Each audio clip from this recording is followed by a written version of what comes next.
दिल्ली से बड़ी खबर आपको दे दें, ट्विशा केस से जुड़ी हुई यह बड़ी खबर सामने आ रही है, जो आज सुप्रीम कोर्ट में मामले की सुनवाई खत्म हो गई है। संस्थागत पक्षपात जांच प्रक्रिया, पुलिस और अस्पताल की भूमिका पर यह सुनवाई हो रही थी और सुप्रीम कोर्ट ने इस पूरे मामले पर स्वतः संज्ञान लिया था। बता दें कि मुख्य न्यायाधीश सूर्यकांत, न्यायमूर्ति जयमाल्य बागची और विपुल एम पंचोली की 3 सदस्यीय पीठ ने इसकी सुनवाई की और एसआईटी प्रभारी रजनीश कश्यप सुनवाई में मौजूद रहे। बता दें कि ट्विशा के वकील भी दिल्ली पहुंचे और मामले में सुप्रीम कोर्ट में चीफ जस्टिस बेंच में सुनवाई हुई है।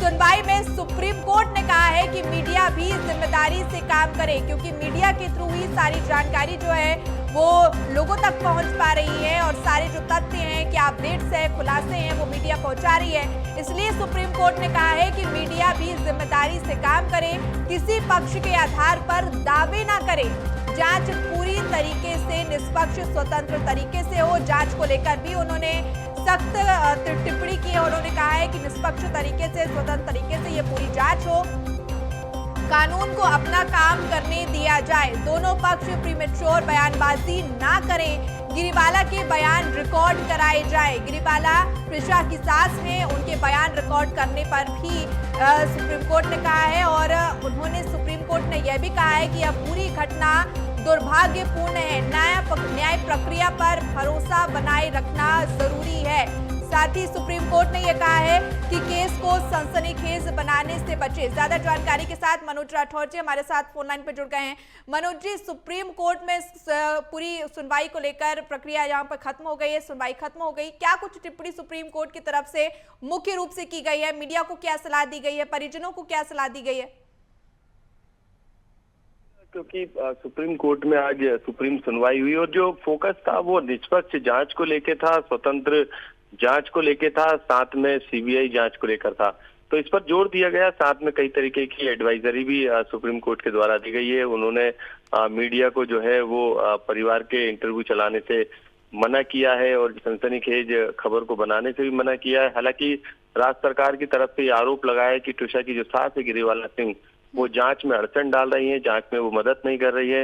इसको लेकर भी जो है वहां पर राज्य सरकार की तरफ से पक्ष रखा गया। लेकिन जो ट्विशा का परिवार था, उनकी मांग थी कि इस पूरे मामले की जांच जो है वो मध्य प्रदेश से बाहर होना चाहिए, उसका ट्रायल जो है वो मध्य प्रदेश से बाहर होना चाहिए। तो ऐसे में सुप्रीम कोर्ट ने कहा है कि उसके लिए वो परिवार जो है वो याचिका लगा सकता है, उस पर विचार किया जा सकता है। हालांकि गिरीवाला सिंह, सुप्रीम कोर्ट की तरफ से यह भी कहा गया है कि राज्य सरकार केस को ट्रांसफर करे। तो क्या राज्य सरकार जिस तरह से केस को हैंडल कर रही थी वो नागवार गुजरा है क्या? बिल्कुल, क्योंकि संस्थागत पूर्वाग्रह, अनियमितताओं के जो सवाल थे वो उठाए गए। जो सीजीआई थे सूर्यकांत, उन्होंने ये सवाल उठाए और निष्पक्षता की कमी का कारण उन्होंने बताया। उन्होंने कहा कि मृतिका के पति जो है एक वकील है और मां सास है। उन्होंने ये सवाल भी था कि क्या जांच में अनुचित प्रभाव डाला जा सकता था। उन्होंने इस बात को भी कहा। ये भी कहा गया कि कोर्ट की जो संलिप्तता है के कारण निष्पक्ष जांच नहीं हो पाई, इसलिए हमने खुद एक्शन लेते हुए कार्रवाई शुरू की। यानी ये कोर्ट भी ये मान रहा है कि जो निष्पक्ष जांच होना चाहिए वो शायद नहीं हुई है। यही कारण है कि हमें इस पूरे मामले में स्वतः संज्ञान लेना पड़ा और इस पूरे मामले में सुप्रीम कोर्ट जो है वो सख्त है। दोनों पक्षों के जो भी बयान देना है वो सुप्रीम कोर्ट ने कहा है कि जो जांच है, जांच एजेंसी चाहे वो सीबीआई हो या राज्य सरकार की एजेंसी, उसको दिया जा रहा है। मीडिया से भी गुजारिश की है कि पीड़ित परिवारों के बयान को रिकॉर्ड ना करें, ना ही उनके दर्द को क्लिप में तब्दील करें। जो बयान है वो पीड़ित पक्ष जो है और जो आरोपी पक्ष है वो मीडिया से बचे, एजेंसियों पर भरोसा करे। सीबीआई, उन्होंने ये भी कहा है सुप्रीम कोर्ट ने कि जो जांच एजेंसी है, चाहे वो सरकार की हो या सीबीआई, उन दोनों पर जो है उनको भरोसा है कि वो इस पूरे मामले को अंजाम तक ले जाने का काम करेगी। और बिल्कुल मनोज जी, तमाम अहम टिप्पणी सुप्रीम कोर्ट की तरफ से की गई हैं, लेकिन एक सवाल मेरा यहाँ पर और खड़ा हो रहा है, क्योंकि देखिए गिरीवाला के बयान रिकॉर्ड कराए जाए ऐसा सुप्रीम कोर्ट ने भी कहा है, क्योंकि अभी तक अगर हम देखें ट्विशा की सास गिरीवाला सिंह इस पूरी प्रक्रिया में, जांच प्रक्रिया में सहयोग करती नजर नहीं आ रही थी। उन्हें 3 बार नोटिस भेजा गया लेकिन वो नहीं पहुंची। अब क्या उनकी मर्जी आगे चल पाएगी? अब क्या अपने तरीके से वो उस केस को आगे बढ़ाती नजर आएंगी? क्योंकि यहाँ पर देखा गया है कि गिरिबाला के बयान रिकॉर्ड कराए जाए, ऐसा सुप्रीम कोर्ट की तरफ से कहा गया है। तो अब क्या ऑप्शन गिरिबाला सिंह की तरफ से बचता है? के द्वारा दिए गए बयान दर्ज कराने के, लेकिन तीनों नोटिस के बावजूद भी जो है गिरिबाला सिंह ने पुलिस के सामने जाकर बयान दर्ज नहीं किए।